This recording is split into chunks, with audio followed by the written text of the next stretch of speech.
계엄법 2조 5항 알고 계시죠? 대통령이 비상계엄을 선포 또는 변경할 때는 국무회의 심의를 받아야 한다. 네. 근데 당시 이것을 국무회의라고 얘기할 수 없을 정도의 졸속 회의였죠. 이미 제가 본회의 때 진술한 바 있습니다. 왜 이렇게 진행이 됐습니까? 워낙 경황이 없어서 그렇게. 대통령께서 미리 알려주지 않으셨고 막판에 아마 국무위원들 의견을 들어야 될 판단이 서서 소집한 거기 때문에 그렇게 됐다고 생각합니다. 그럼 대통령께서는 왜 비상계엄을 선포하신다고 말씀 안 하셨나요?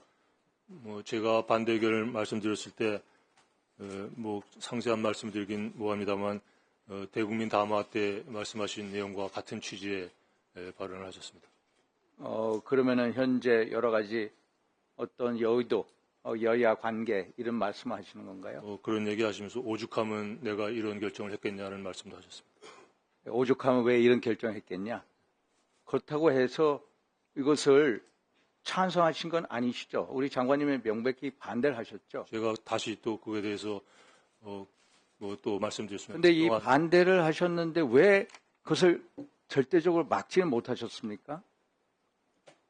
제가 혼자 반대한다고 막아지는 상황이. 그러면 거기서 암묵적으로 찬성하신 분은 혹시 한 명이라도 있으십니까?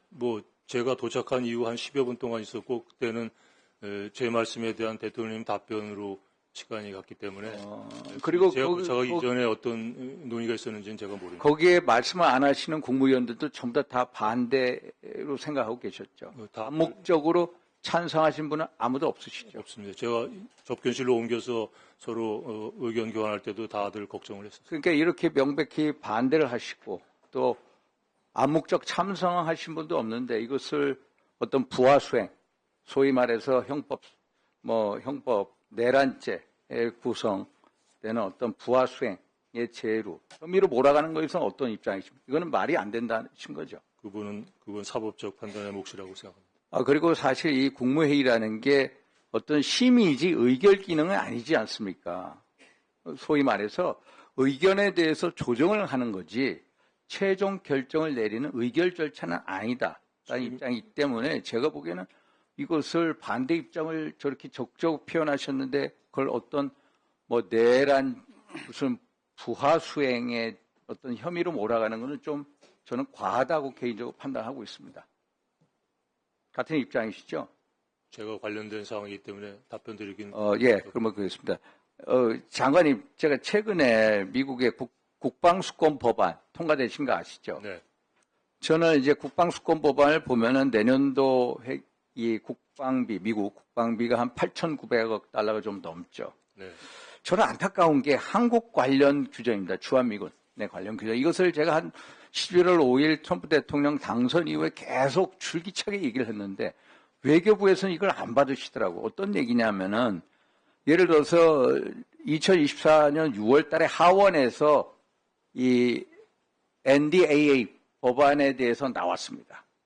그러다가 최근에 상하원 합동으로 NDAA의 한반도 관련 규정이 있습니다. 한반도 관련 규정이 아시다시피 한반도 주둔 미군은 28,500명으로 한다.